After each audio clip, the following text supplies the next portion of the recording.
Olá a todos! Sejam muito bem-vindos à nossa aula.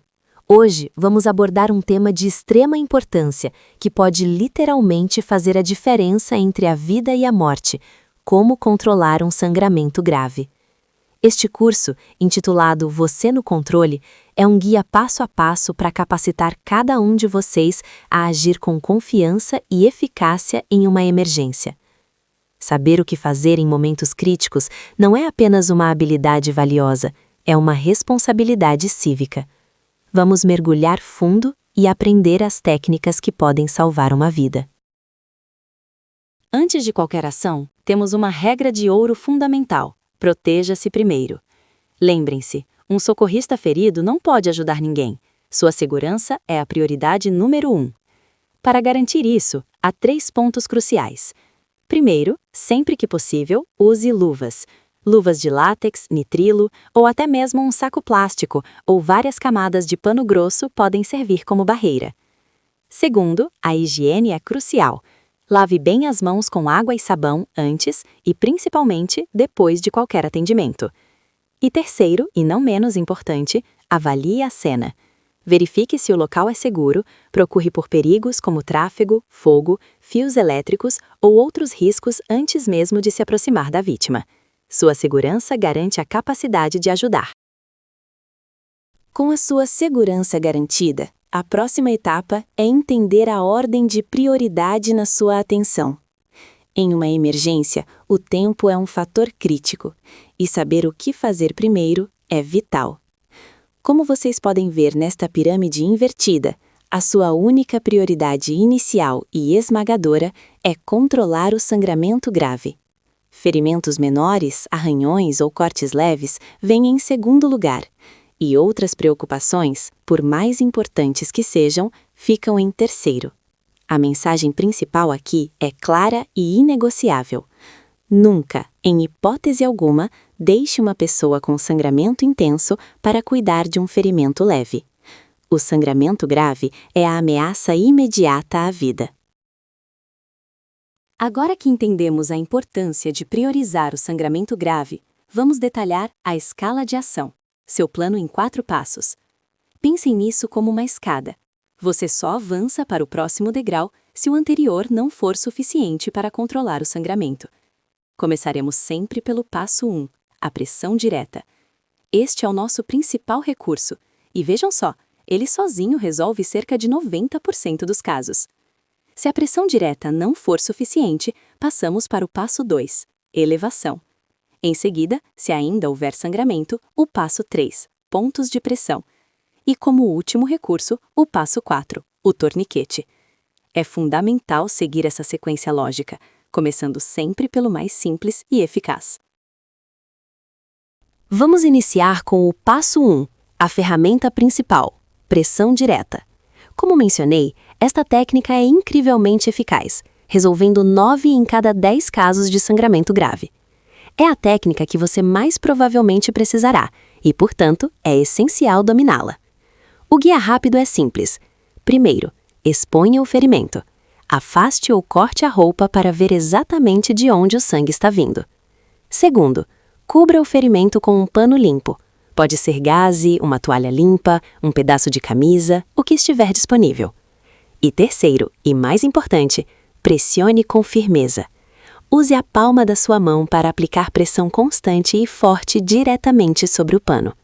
A força é fundamental aqui, para comprimir os vasos sanguíneos e permitir a formação de um coágulo. O segredo da pressão direta reside na constância. Não adianta aplicar por 1 minuto e parar. Você deve manter a pressão por 10 a 15 minutos sem interrupção. Este é o tempo necessário para que o corpo comece a formar um coágulo e o sangramento diminua. E aqui precisamos falar sobre os erros a evitar. Primeiro, nunca levante o pano para verificar se o sangramento parou. Isso pode remover o coágulo que está se formando e reiniciar tudo. Segundo, não aplique pressão fraca. A força deve ser constante e firme, como se você estivesse tentando parar o fluxo de água de uma torneira. E terceiro, se o sangue atravessar o primeiro pano, não o remova. Adicione outro pano por cima e continue pressionando. Remover o pano original pode desfazer o trabalho que você já fez para formar o coágulo. Mas e se após 10 a 15 minutos de pressão direta firme o sangramento não parar? Mantenha calma, isso pode acontecer. Não se desespere. Continue com a pressão direta e adicione as próximas camadas de ação. Primeiro, aumente a pressão. Se você estava usando uma mão, use as duas, aplicando o máximo de força que conseguir. Segundo, adicione o passo 2, que é a elevação. Se possível, eleve o membro ferido acima do nível do coração da vítima. E terceiro, continue pressionando. Mantenha essa pressão combinada por mais 10 minutos. Lembrem-se, estamos subindo a escada de ação, adicionando camadas de intervenção sem abandonar as anteriores. O passo 2, o reforço inteligente, elevação, utiliza a gravidade a nosso favor. Elevar o membro ferido ajuda a reduzir o fluxo de sangue para o local, diminuindo a pressão nos vasos sanguíneos. É crucial que a elevação seja sempre usada junto com a pressão direta, nunca sozinha. Para um braço ou mão ferida, você deve levantar o membro acima da cabeça da vítima. Para uma perna ferida, deite a pessoa e apoie a perna sobre travesseiros, uma mochila ou até mesmo o seu joelho, garantindo que o ferimento fique acima do nível do coração. Contudo, há situações em que não eleve se houver suspeita de fratura ou osso quebrado, houver um objeto atravessado no membro ou se a elevação causar dor extrema à vítima. Nestes casos, a elevação pode agravar a situação, então mantenha-se apenas na pressão direta. Se a pressão direta e a elevação ainda não controlarem o sangramento, passamos para o passo 3, a ação tática, pontos de pressão. Esta técnica visa reduzir o fluxo de sangue ao pressionar uma artéria principal contra o osso, diminuindo o fornecimento para o ferimento. Pensem nisso como pressionar a mangueira principal de sangue entre o coração e o ferimento, diminuindo o fluxo na direção da lesão. Os pontos principais que vamos focar são a artéria braquial no braço e a artéria femoral na perna. É vital que ao aplicar essa técnica, você continue sempre fazendo a pressão direta no ferimento com a outra mão ou peça ajuda a alguém para manter a pressão inicial. Esta é uma medida complementar, não um substituto. Vamos ver onde e como aplicar a pressão tática. Para o ponto de pressão do braço, que é a artéria braquial, a localização é na parte interna do braço, entre o ombro e o cotovelo. Como fazer? Pressione com a ponta dos seus dedos contra o osso do braço, o húmero, com firmeza. Para o ponto de pressão da perna, que é a artéria femoral, a localização é na virilha, na dobra onde a perna encontra o tronco. Como fazer? Com a vítima deitada, pressione com a base da sua mão, aquela parte mais gordinha, firmemente para baixo, em direção ao osso pélvico. É importante notar que os pontos de pressão são uma medida temporária até a chegada de ajuda profissional. Eles ajudam a reduzir o fluxo, mas não são a solução definitiva. Chegamos ao passo 4, o último recurso, torniquete. Este é um aviso importante. Essa ação pode salvar uma vida, mas também pode levar à perda do membro. Portanto, use-o apenas em situações absolutamente extremas. Quando usar um torniquete? Primeiro, se o sangramento em um braço ou perna for catastrófico e todas as outras técnicas que discutimos falharem. Segundo, em caso de membro parcial ou totalmente amputado. Terceiro, se você estiver sozinho com múltiplas vítimas graves e precisar controlar um sangramento massivo rapidamente para poder ajudar outros. E por fim, em cenários de desastre em massa ou combate, onde a prioridade é salvar o maior número de vidas. Lembrem-se, é uma decisão séria, mas que pode ser necessária para salvar a vida da vítima.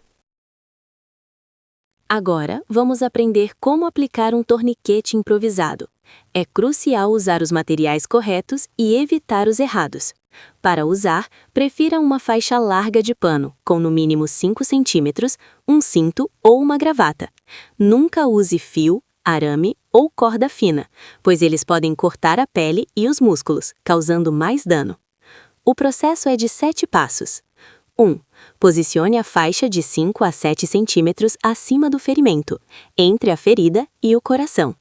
2. Dê 2 voltas no membro. 3. Dê um nó simples. 4.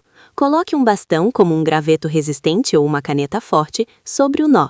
5. Dê um segundo nó por cima do bastão, para prendê-lo.